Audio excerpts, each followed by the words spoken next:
Hello दोस्तों, स्वागत है आपका आपके यूट्यूब चैनल मस्त पढ़ाई में। आइए हम लोग आज देखते हैं जीएस के कुछ क्वेश्चन जो कि आपकी उन सभी परीक्षाओं में जिसमें कि जीएस आपका आता है।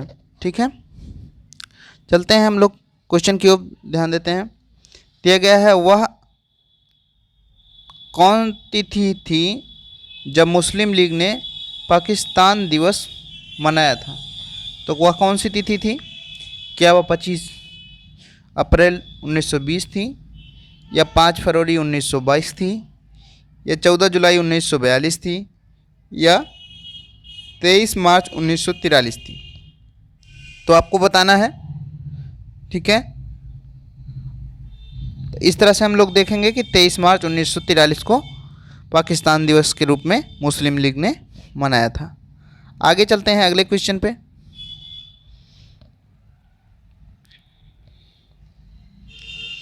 दिया गया है, मुस्लिम लीग के लाहौर अधिवेशन 1940 की अध्यक्षता किसने की थी? मुस्लिम लीग के लाहौर अधिवेशन की अध्यक्षता किसने की थी? तो मुस्लिम लीग के लाहौर अधिवेशन की अध्यक्षता फातिमा जिन्ना ने की थी, मोहम्मद अली जिन्ना ने की थी, चौधरी खलीकुजम्मा ने की थी, लियाकत अली खान ने की थी। तो आप देखेंगे कि ये तीनों ऑप्शन हमारे गलत हैं, जबकि मोहम्मद अली जिन्ना ने 1940 में लाहौर में मुस्लिम लीग की अध्यक्षता की थी। आगे चलते हैं हम लोग। दिया गया है question, Vinoba Bhave was chosen as the first satyagrahi in the individual satyagraha, who was the second? व्यक्तिगत सत्याग्रह में विनोबा भावे को प्रथम सत्याग्रही चुना गया था, दूसरा कौन था? ठीक है, पहले सत्याग्रही के रूप में विनोबा भावे को जाना जाता है, जबकि दूसरे सत्याग्रही कौन थे? तो हम जानते हैं कि दूसरा सत्याग्रही के रूप में जवाहरलाल नेहरू को जानते हैं। आगे चलते हैं अगले क्वेश्चन पे। निम्नलिखित में से कौन सा क्रिप्स मिशन के संबंध में सही नहीं है? जो आप पढ़ेंगे ऑप्शन, सब सही ऑप्शन को पढ़ेंगे। दिया गया है, युद्ध समाप्त होने पर डोमिनियन दर्जा। ठीक है, अगला क्वेश्चन, अगला ऑप्शन दिया गया है, कोई भी सूबा संघ राज्य के से बाहर रह सकता है। मतलब अगर युद्ध में शामिल होंगे तो आपको ये शर्त दी गई। नई कार्य परिषद की नियुक्ति जिसमें हिंदुओं एवं मुसलमानों का समान प्रतिनिधित्व होगा, ये आपको शर्त दी गई। संविधान सदन द्वारा निर्मित संविधान मान्य, ये आपको शर्त दी गई। तो तीनों शर्तों में से हम सही शर्त कौन सी थी जो क्रिप्स मिशन के संबंध में सही है, वो इस शर्त को नहीं दिया था उन्होंने। ठीक है, आगे चलते हैं अगले क्वेश्चन पे। दिया गया है, 6 जुलाई 1942 को वर्धा में गांधी जी ने कांग्रेस की कार्यकारी समिति में अपने भारत छोड़ो आंदोलन की चर्चा की थी कि तब उस समय उस समिति के अध्यक्ष कौन थे? ठीक है, जब भारत छोड़ो आंदोलन की चर्चा की थी उस समिति के अध्यक्ष कौन थे? तो आप लोगों को बताना है।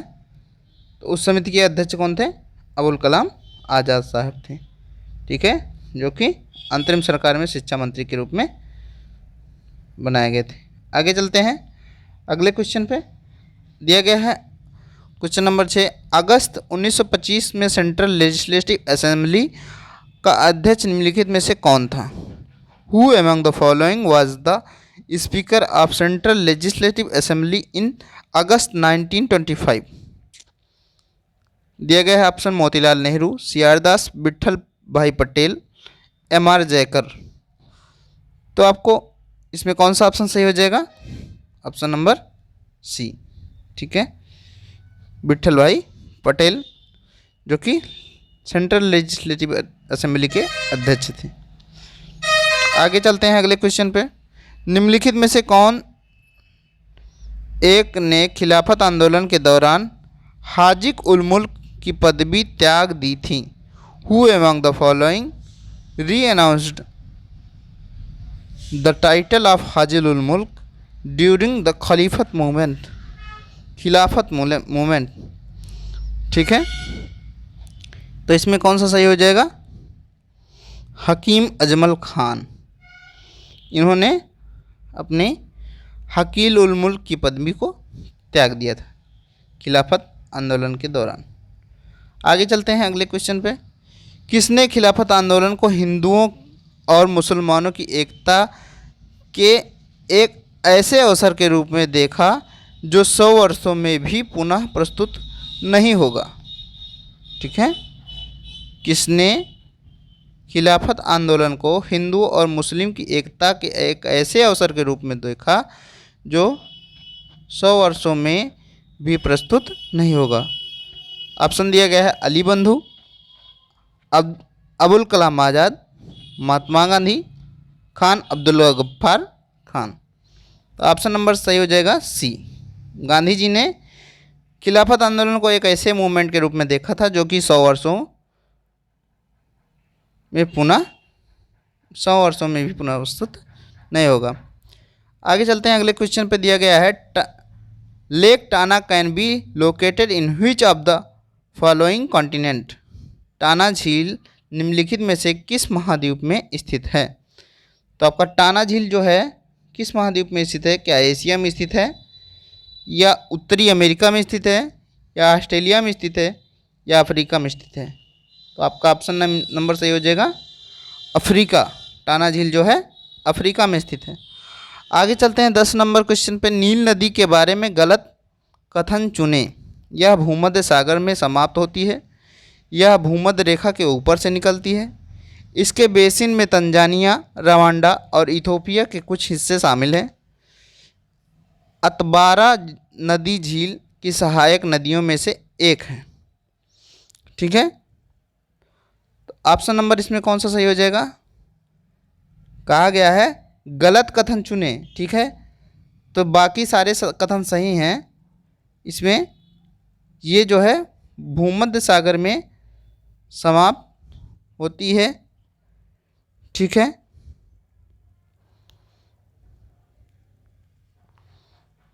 भूमध्य सागर में समाप्त होती है, ये आपका गलत है, जबकि ये अरब सागर में गिरती है। आगे चलेंगे।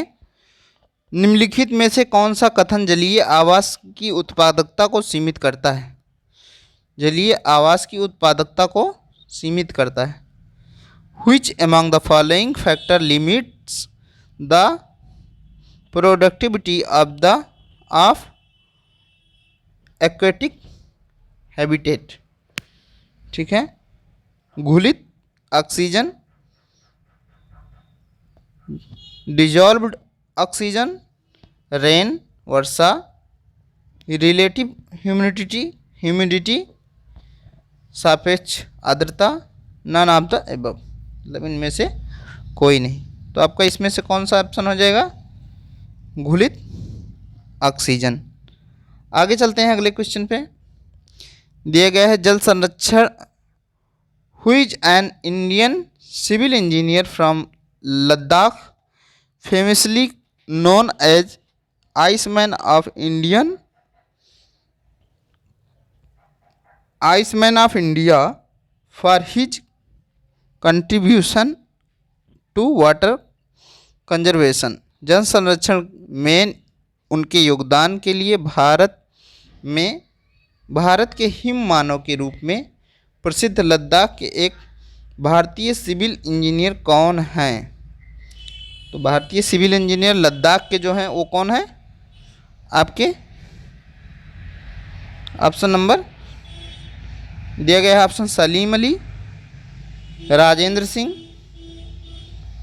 चेवांग नोरफेल, सोनमन वांगचुक। तो इसमें ऑप्शन कौन सा सही हो जाएगा आपका? चेवांग नोरफेल एक हिम मानव के रूप में, जो कि जल संरक्षण के रूप में बहुत अच्छा योगदान दिया है इन्होंने, जाने जाते हैं। आगे चलते हैं।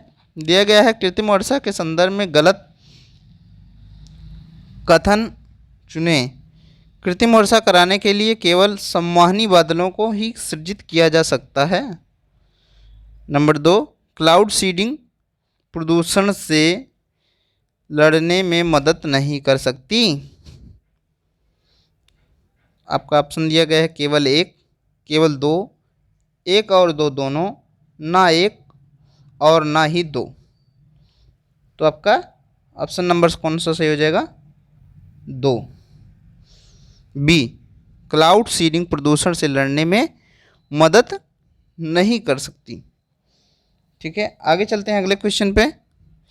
दिया गया है the ecologist Norman Myers coined coined the term biodiversity hotspot in the year 1988। पारिस्थितिकीविद नॉर्मन मायर्स ने वर्ष 1988 में जैव विविधता हॉटस्पॉट शब्द गढ़ा था। वो फ्रेंच वैज्ञानिक थे। ऑप्शन दिया गया है फ्रेंच, जर्मन, ब्रिटिश, मैक्सिकन। तो ऑप्शन कौन सा सही हो जाएगा? ब्रिटिश। ठीक है, जो आपके नॉर्मन मायर्स थे वो ब्रिटिश वैज्ञानिक थे, उन्होंने जैव विविधता हॉटस्पॉट शब्द को गढ़ा था। आगे आपका ऑप्शन क्वेश्चन दिया गया है साबरमती नदी के बारे में गलत कथन चुने। यह राजस्थान की अरावली पहाड़ी से निकलती है। यह राजस्थान, गुजरात और महाराष्ट्र से होकर बहती है। गुजरात की राजधानी गांधीनगर इसी नदी के किनारे स्थित है। हमाव, गुहाई और हाथमती इस नदी की सहायक नदियां हैं। तो आपका ऑप्शन कौन सा सही हो जाएगा? गलत कथन को चुने। ये आपको ध्यान देना है कि गलत कथन को चुनना है। ठीक है, तो आपका ये आपका कथन गलत हो जाएगा। ये राजस्थान, गुजरात और महाराष्ट्र से होकर नहीं बहती हैं, जबकि ये राजस्थान और गुजरात में बहती हैं।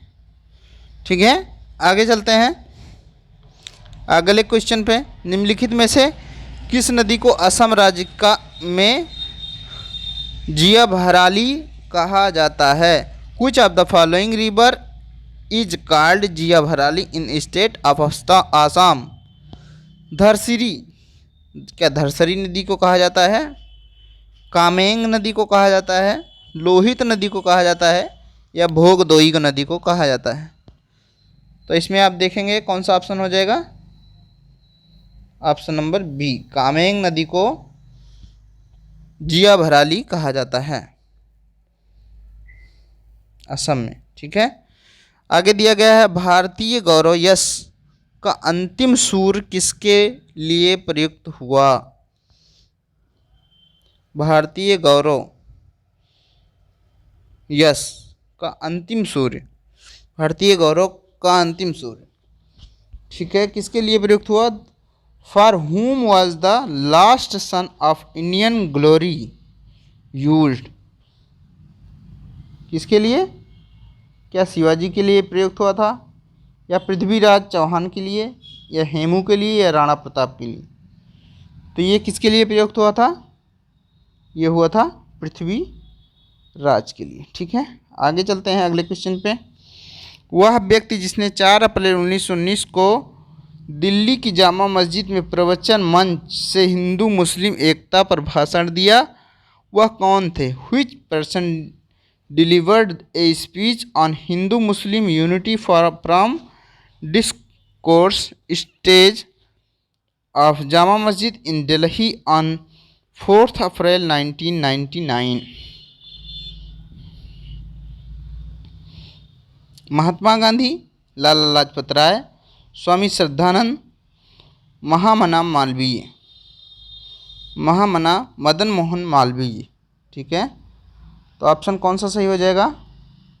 इसमें ऑप्शन नंबर सही हो जाएगा सी, स्वामी श्रद्धानंद ने हिंदू मुस्लिम एकता पर भाषण दिया था जामा मस्जिद। ठीक है, आगे चलते हैं अगले क्वेश्चन पे। Who among the following was not associated with the establishment of the UP Kisan Sabha established in February 1980 1918 निम्नलिखित में से फरवरी 1918 में स्थापित यूपी किसान सभा की स्थापना के संबंध नहीं था, स्थापना के संबंध में नहीं था। नंबर 1 ऑप्शन है जवाहरलाल नेहरू, मदन मोहन मालवीय, गौरी शंकर मिश्र, इंद्र नारायण द्विवेदी। तो ऑप्शन नंबर कौन सा सही हो जाएगा? ये सारे ऑप्शन आपके गलत हो जाएंगे, जबकि जवाहरलाल नेहरू इस सभा में शामिल नहीं थे। ठीक है, ये भी थे, इंद्र नारायण द्विवेदी जी भी थे, गौरी शंकर मिश्र भी थे, लेकिन इसमें पूछा गया है संबद्ध नहीं था। ठीक है, तो हमारा ऑप्शन ए नंबर सही हो जाएगा। ठीक है, option number A Jawaharlal Nehru. आगे चलते हैं अगले क्वेश्चन पे। दिया गया है Darvaza gas crater is situated in which of the following desert. Darvaza gas crater निम्नलिखित में से किस मरुस्थल में स्थित है? क्या गोबी के मरुस्थल में स्थित है, या कराकुम मरुस्थल में स्थित है, या सहारा मरुस्थल में स्थित है, कि कालाहारी मरुस्थल में स्थित है? तो हमारा ऑप्शन नंबर सही हो जाएगा बी, कराकुम मरुस्थल में ये स्थित है। आगे चलते हैं अगले क्वेश्चन पे। भारतीय इतिहास के मध्यकाल में बंजारे सामान्यतः कौन थे? Who were the Banjare in general during the medieval period of Indian history. बंजारे कृषक थे, एग्रीकल्चरिस्ट, व्यापारी थे, मर्चेंट थे, योद्धा थे, वॉरियर थे, बुनकर, वेवर थे। तो आपके हो जाएगा मर्चेंट, वो थे व्यापारी। ठीक है, आगे क्वेश्चन पे चलते हैं। दिया गया है मुगल काल में जिस मदरसे ने मुस्लिम न्यायशास्त्र की पढ़ाई में विशिष्टता हासिल की वह कहाँ स्थित था? Where was the madrasa located which excelled in the study of Muslim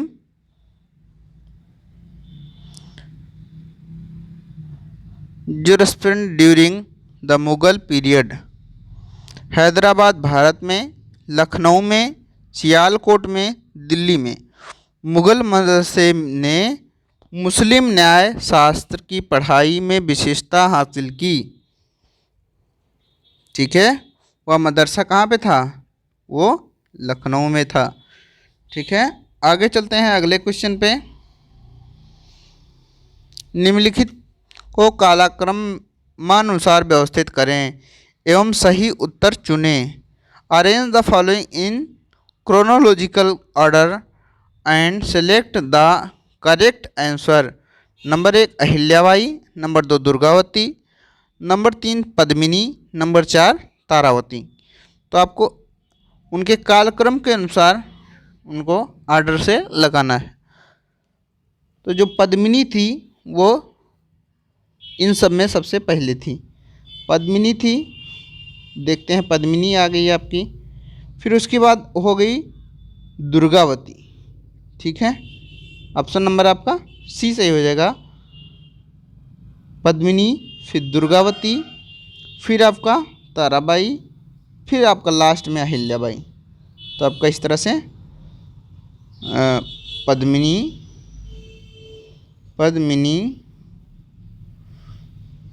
Durgabai, Durgavati,